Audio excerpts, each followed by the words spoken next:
Hi, anyone and everyone. My name is Kim. I run. No, you know what? I'm not going to delete that and start over because we're not perfect. We're just human. I run the Humble Hermit LLC, Come As You Are Oracle, on here on the Tube. I also have a thriving TikTok channel on TikTok. I have a couple of postings that have 1 million+ views, some that are getting there. I'm on Instagram. I'm on Facebook. I'm here on Earth. Last year, I was compelled to tell my story online and decided I was not going to do that. And I put it off and put it off, and now I'm going to do it. So this is part one. Part one of Kim's story. I live in the northern suburbs of Chicago. I grew up in Mundelein, Illinois. I have one male sibling, younger. I was born in 1980, June 8th, 1980. I was a month late. A month. Yep. Not even joking, people.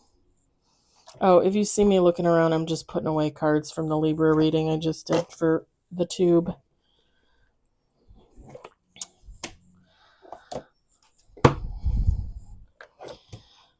In 1987, when I was 7, I was at school, and we were all at recess, right? You go to lunch or whatever, you go to recess, something like that. I don't know. Something like that. I don't remember exactly. Who's supposed to remember that stuff? I was on the monkey bars, and I was hanging upside down. And I went to go, flip myself up to grab the bars. When I went to flip, my legs fell through, and I hit the ground, which was, I don't know. I don't remember the monkey bars, 5 feet, 6 feet. I don't know. I was a much tinier girl then, too.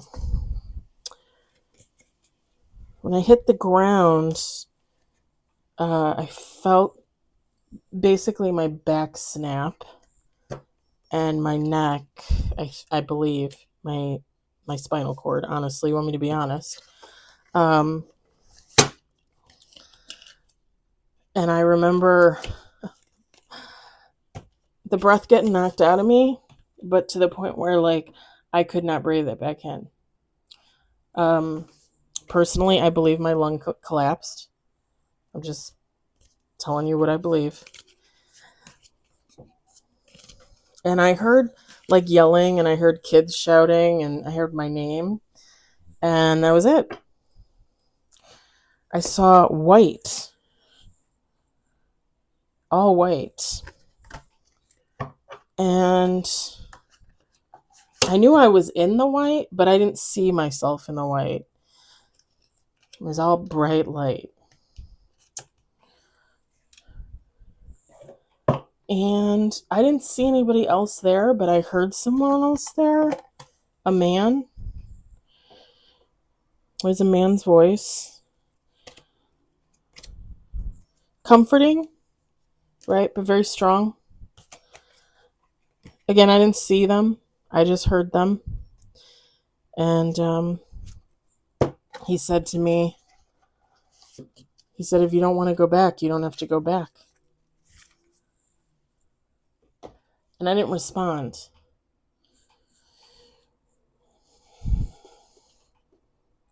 I guess I was in awe or dumbfounded or, a 7-year-old kid that has no idea what's going on. And he said, you don't have to go back there. He said, you've already experienced more than any one human should have to experience. He said, I won't make you go back.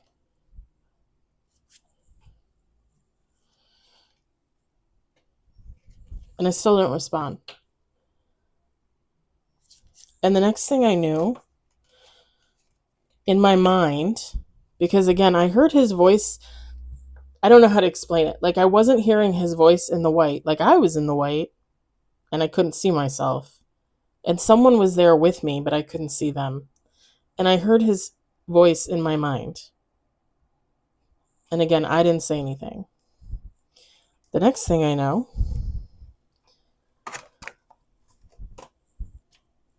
I see pictures and pictures and pictures and pictures. And it took me a second to realize I'm in a lot of these pictures. Pictures that already happened, pictures of things that already happened, pictures of things that were gonna happen. Basically, my life played out for me in video, in my mind.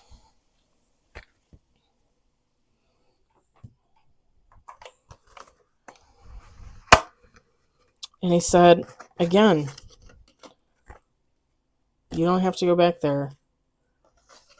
He's like, you're going to experience more stuff. And again, you've already experienced more than any one human should have to experience. I didn't answer. But the next thing I knew, I opened my eyes to blue skies and white clouds, and hearing people shout my name, and hearing people ask me if I was okay, and the teacher that was on the playground, are you okay? Do you want me to call a doctor? Do you want to go to the nurse? What do you want me to do?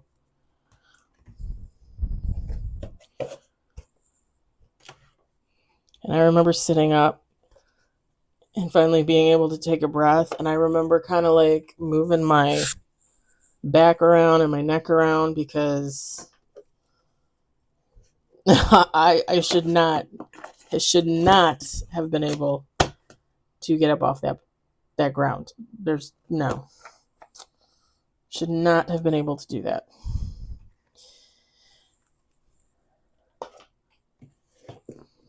And I remember telling the teacher, no, I'm okay, I'm fine. I just kind of had the breath knocked out of me. Yeah, I had the breath knocked out of me.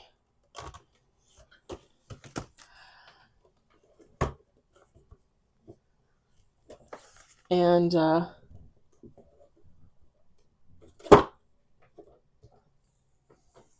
I proceeded to go about my day. I never told anybody about what happened to me on those monkey bars, or what happened to me when I saw the white light, because nobody would have believed me. Who's going to believe a 7-year-old kid, right? That's just crazy. It's kooky talk. Nobody believes kids. It's ridiculous.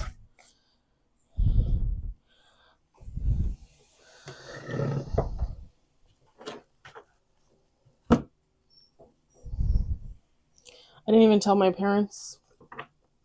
I don't even think I told my brother. I could have. If I did, he was too little. He wouldn't have remembered it.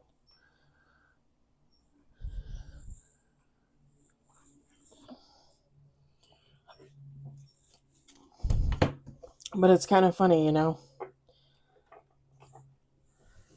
looking back on that and remembering that. Being told you don't have to come back. Seeing everything that I saw for my future. All the horrible things that would happen to me. All the horrible things that had already happened to me. It's still coming back anyway.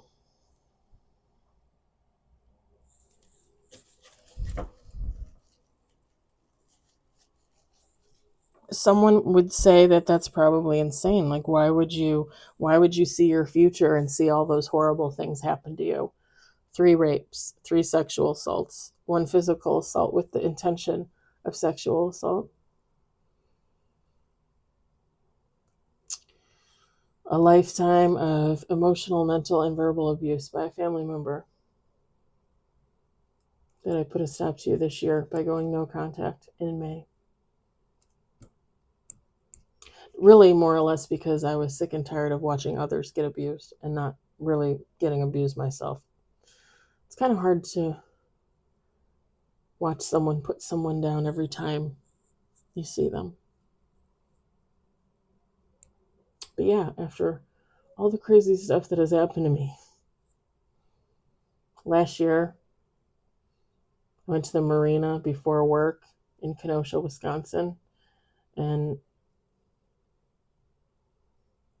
was lured down by almost was lured down by the water by two men. I'm pretty sure they were either going to kill me or knock me over the head and take me somewhere. And I got out of there. Last week, when I got a death threat on TikTok telling me to unalive myself. And I wanted so bad to respond to that person on TikTok. Honey, you have no fucking idea who you're talking to. All the shit I've been through, and I did not unalive myself, and you think that you telling me to unalive myself is going to be me unaliving myself. What a dumb motherfucker.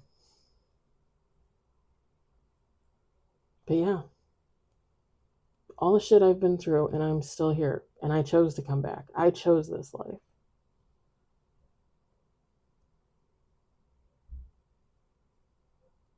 And the funny thing is, I wouldn't have it any other fucking way. Oh, yeah. It's my lightsaber. It's fading. Do not even ask me. I will never get that touched up. That was horrible. It is the one and only tattoo that I cried from, and I have like 24 tattoos.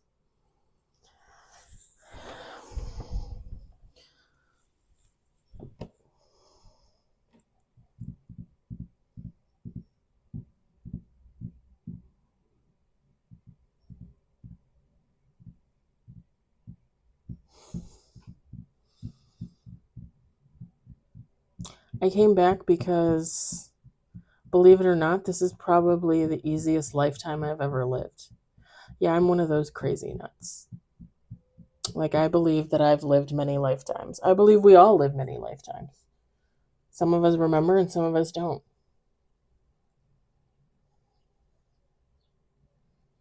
I believe I was a witch in a past life, a really, really dark fucking witch.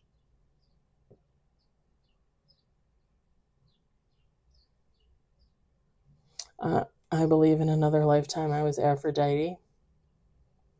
Don't worry, I'll tell you the story about that.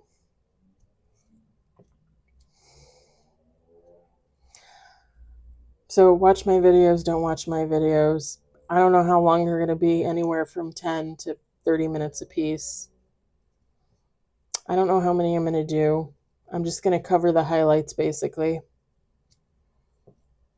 I'm not going to get too much into depth on my emotional, mental, and verbal abuse with my family, just because I don't want them involved, and I don't want them to have any credit. I'm not going to give out names, although if you ever talk to me in person, I give out names and addresses and cities. But yeah,